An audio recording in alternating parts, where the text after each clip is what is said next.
Cafe DAI News Update. Halo Sobat Cafe DAI, Elva di sini. Apa kabar semuanya? Semoga dalam keadaan sehat ya. Program Cafe DAI Newsroom bulan November ini agak sedikit berbeda dari biasanya.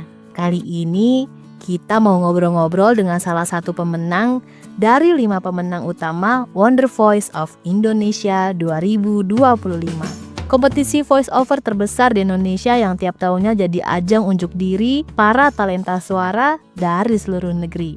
Siapa sih orangnya? Ya, ia adalah Kak Alim Boys asal Madiun, Jawa Timur. Wah, kongres ya Kak, berhasil memenangkan ajang bergengsi ini. Komunitas Cafe DAI ikut bangga loh Kak. Terima kasih Sobat Cafe DAI, Alhamdulillah. Di kalangan Cafe DAI, Kak Alim atau kerap disapa Om Alim ini memang sudah cukup populer ya. Ia adalah Sekjen Cafe DAI yang memiliki latar belakang sebagai penyiar radio selama 23 tahun di Madiun dan Magetan. Di radio DCS FM Madiun, Kak Alim pernah berperan sebagai program director, head of production, dan juga scriptwriter. Tak hanya itu, ia juga punya segudang pengalaman di dunia VO. Di antaranya mengisi iklan teh botol Sosro, BPJS Ketenagakerjaan, dan Ultraflu. Nah, biar gak lama-lama, yuk kita langsung tanya-tanya tentang pengalamannya di kompetisi Wonder Voice ini. Pertanyaan pertama nih Kak, apa persiapan atau trik-triknya saat awal mengikuti kompetisi ini? Udah ikut yang keberapa kali Kak? Kalau persiapannya sih yang jelas nyiapin suara ya. Terus kemudian mempelajari video apa saja yang dibutuhkan untuk challenge tersebut. Dan tentu saja mempersiapkan trik-trik menempatkan teknik suara di masing-masing video. Tentu kan berbeda kan. Ada conversational, ada kompro, kemudian ada cheerful. Tentu saja persiapannya harus beda-beda. Dan ini adalah tahun ketiga saya. Saya mengikuti itu Wonder Voice of Indonesia di tahun 2022, kemudian di tahun 2024, dan sekarang di tahun 2025. Boleh cerita pengalaman waktu terpilih menjadi salah satu dari 20 finalis yang berangkat ke Jakarta? Wah, itu surprise banget ya, bisa sampai 20 besar itu. Bayangin aja 7.200 lebih submission, dan saya yang hanya menggunakan headset saat itu, tidak menggunakan mic proper, itu harus bersaing dengan ribuan peserta. Tapi saya biasanya kalau ikut challenge itu seperti ikut pitchingan ya, seperti ikut casting. Rekam, kirim, udah lupakan, forget it gitu. Gak pernah mengharap sesuatu yang nanti dapat nggak, nanti keterima nggak gitu. Gak overthinking kayak gitu saya sih. Biasa aja gitu. Setelah saya rekam, saya kirim ya udah saya lupain, paling juga nggak keterima. Tapi ternyata masuk 100 besar. Ya oke lah 100 besar ya, sesuatu yang bisa saya banggakan secara pribadi. Terus kemudian masuk lagi disaring 30 besar. Wah, lebih ini lagi ya, lebih deg-degan lagi yang pasti. Apalagi akan di audisi live ya sama Kak Tisa, Kak Bimo, sama Kak Binta.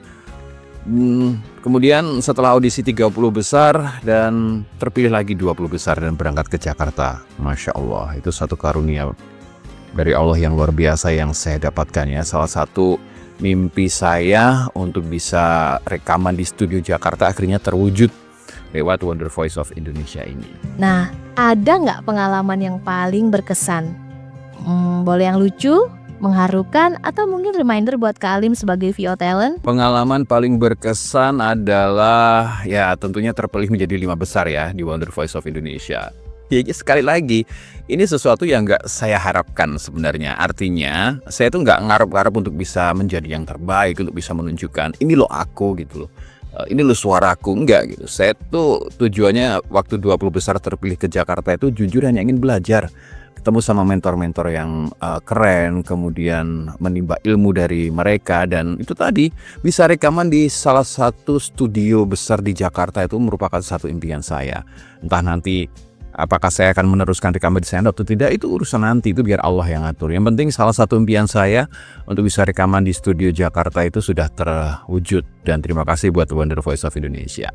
Itu yang paling berkesan tentunya. Apalagi saya kan sudah tidak punya peralatan rekaman ya, terutama mikrofon. Waktu saya berangkat ke Jakarta itu ternyata mendapatkan seperangkat alat rekaman, bundling, ada mikrofon, ada headset, dan juga ada audio interface ya, dan tentunya itu ya Allah itu maha baik, itu aja lah yang bisa saya katakan. Kalau pengalaman lucu, apa ya, lucu-lucu sih teman-teman itu. Pengalaman lucu itu yang pasti gini, ada satu momen saat kita studio session.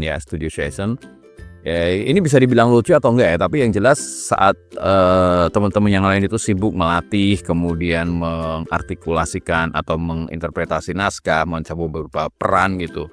Saya dan partner saya, Mbak Emma, waktu itu ya cuman baca-baca aja, sekilas, sekali, 2 kali, habis itu kita ngobrol di lantai 2 itu di Cut Studio itu.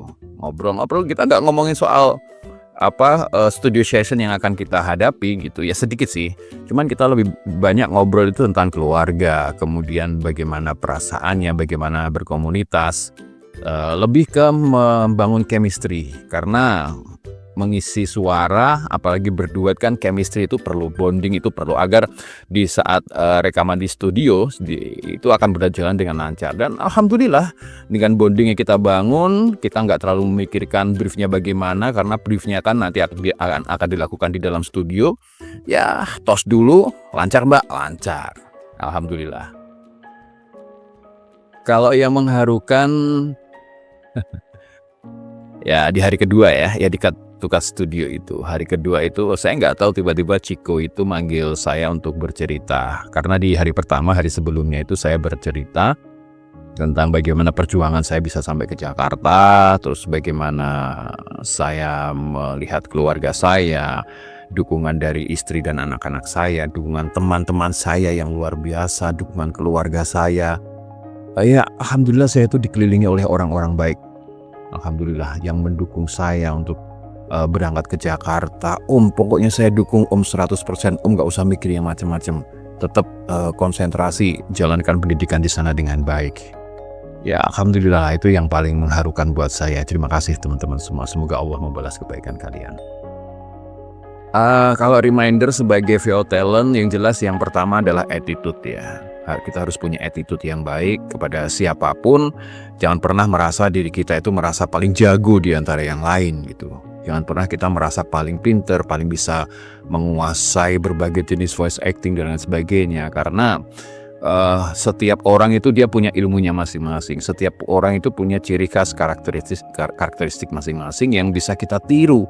Bisa kita dalam tanda kutip curi ilmunya untuk bisa kita terapkan pada diri kita. Jadi jangan merasa kita itu adalah yang paling terbaik lah di antara yang lain. No, gitu. Tetaplah menjadi gelas kosong dimanapun kita berada, serap ilmunya sebanyak-banyaknya, dan tetap rendah hati. Itu aja pesan saya. Menang di ajang sebesar Wonder Voice of Indonesia pasti luar biasa banget ya Kak. Apa arti kemenangan ini buat Kakak secara pribadi dan profesional? Ya, tentu memenangkan Wonder Voice of Indonesia ini sesuatu yang luar biasa, sangat luar biasa. Dan sangat membekas. Sampai sekarang pun saya masih susah move on. Kadang teringat dengan apa yang kita obrolkan di hotel saat bersama teman-teman cowok, kemudian saat kita berada di kelas, kita bercanda-canda, kemudian saling mengenal satu sama lain yang belum pernah ketemu sebelumnya gitu. Tentu sesuatu yang sangat luar biasa. Dan buat saya secara pribadi, kemenangan ini itu tadi salah satu pencapaian terbesar dalam hidup saya, dream come true lah bisa dibilang kayak gitu. Dream come true yang saya impikan sejak 4 tahun lalu akhirnya terwujud di tahun 2025. Nah, secara profesional tentu saja banyak sekali saya mendapatkan input-input dari Kak Bimo, Kak Binta, kemudian Kak Johnny Y, dan beberapa mentor yang lainnya yang mereka melihat itu kita masing-masing dari 20 besar yang berangkat ke Jakarta itu punya keunikan masing-masing, punya karakter suara yang berbeda-beda. Apalagi kita 4 cowok nih ya, ada Anda, kemudian ada Bagus, ada Banyu, ada saya sendiri. Itu keempatnya ini punya karakter yang berbeda-beda, dan saya melihat kita punya pangsa pasarnya itu sendiri-sendiri gitu loh. Itulah hebatnya Wonder Voice of Indonesia, hebatnya Kak Bimo, Kak Binta, dan teman-teman yang lain, Kak Tisa. Itu bisa melihat bahwa kita itu menjadi sesuatu yang dididik untuk menjadi sesuatu yang siap untuk terjun ke industri gitu dengan karakter kita masing-masing. Dan yang lucu lagi satu lagi nih, waktu 30 besar, waktu Voice from Home audisi 30 besar itu, saya itu orang yang atau voice actor yang tidak terlalu mendalami tentang dubbing, tidak terlalu mendalami tentang menjadi seorang dubber gitu. Ya meskipun ada beberapa project saya kerjakan sebagai dubber gitu, tapi saya lebih senang lagi atau lebih menjuruskan diri saya ini ke voice over gitu. Tapi begitu saya membacakan naskah dan Kak Tisa bilang, ini dubber banget ini suara kamu, saya kaget juga. Oh iya? Ternyata dubbing yang selama ini tuh sedikit saya kesampingkan itu, justru itu menjadi nilai lebih dari suara saya, nilai lebih dari diri saya. Terima kasih Kak Tisa, terima kasih banyak sudah menemukan sesuatu yang akan membangkitkan semangat saya lagi menjadi seorang dubber. Oke, pertanyaan terakhir nih Kak.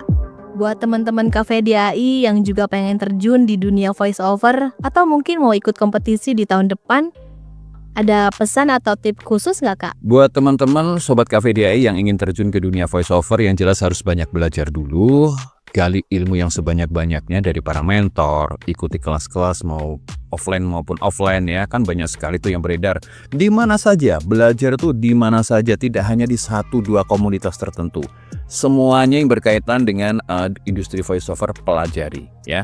Belajar dengan guru yang tepat, kemudian jangan baper, tidak boleh baper ya. Jangan merasa suara kita udah bagus banget nih suaraku. Jangan merasa ya suara kita udah keren, terus kita dapat kritikan gitu, kita jadi baper, kemudian drop mental kita. No, gitu. Semuanya itu ada prosesnya. Mau suara yang bagaimanapun semuanya ada tempatnya, semuanya ada rumahnya. Yang penting itu tekun belajar, konsisten, sabar, dan yang jelas punya attitude yang baik di antara sesama pelaku industri voiceover. Itu ya. Dan untuk yang pengen mengikuti kompetisi semacam ini, tidak hanya Wonder Voice of Indonesia aja ya, tapi challenge-challenge yang lainnya, pesan saya sih, sending, submit, lupakan. Udah. Daripada overthinking, berikan yang terbaik, rekamanmu yang terbaik, hasil videomu yang terbaik, habis itu udah forget it, lanjutkan pekerjaan yang lain. Lanjutkan fokus kamu ke hal-hal yang lain yang setiap hari kamu lakuin gitu. Jangan hanya terpaku pada suaraku yang suaraku bagus, kenapa aku gak kepilih? Aduh, aku kepilih, gak usah kayak gitu, santai aja gitu. Karena hidup ini kan terus berjalan ya. Jadi nggak usah terlalu memikirkan satu hal aja, kemudian kita jadi berkutat di situ, sementara banyak hal-hal penting lainnya itu yang terlupakan gitu loh. Jadi kirim, submit, kemudian sudah forget it. Kalau kamu keterima, ya udah itu adalah bonus dari Allah. Tapi kalau nggak terima ya sudah, itu bonus juga gitu. Berarti masih ada yang harus kita perbaiki dari teknik voiceover kita. Terus kemudian untuk yang ingin mengikuti challenge yang serupa, yang paling pertama harus diperhatikan adalah mencari sesuatu di balik challenge tersebut. Apa sih? Kenapa sih videonya itu kayak gini? Kenapa sih narasinya kayak gini? Gitu. Dipikirkan. Apa sih dewan juri yang dicari itu apa? Nah, itu yang harus kita kulik tuh lebih dalam lagi. Ini tentu butuh pengalaman ya. Yang jelas dari naskah yang sudah diberikan, dari video challenge yang sudah diberikan, kita harus pelajari tuh breakdown satu persatu. Oh, ini interpretasiku seperti ini. Naskah yang kedua, interpretasiku seperti ini, dan seterusnya. Jadi jangan buru-buru take, jangan buru-buru asal baca. Interpretasikan naskah dengan baik, pahami dengan baik, dan kemudian suarakan. Ya, yakin aja. Yang penting tetap semangat dan jangan menyerah, Sobat Cafe DAI. Wah, luar biasa banget ya obrolan kita bareng Kak Alim hari ini. Pastinya bermanfaat buat teman-teman semua. Dari ceritanya kita bisa belajar kalau di balik suara yang keren itu ada proses panjang, latihan konsisten, dan juga passion yang gak pernah padam. Terima kasih banget buat Kak Alim yang udah mau berbagi cerita dan inspirasi di sini. Semoga semakin banyak karya dan suara-suara keren yang lahir dari para talenta muda Indonesia. Sama-sama Kak. Dan buat kamu yang lagi nonton video ini, siapa tahu nih giliran kamu buat ikut unjuk diri dalam kompetisi-kompetisi voice over seperti Wonder Voice of Indonesia. Oke, saya Elva pamit dulu, sampai ketemu di program Cafe DAI Newsroom berikutnya. Sukses ya buat teman-teman Cafe DAI. Ciao.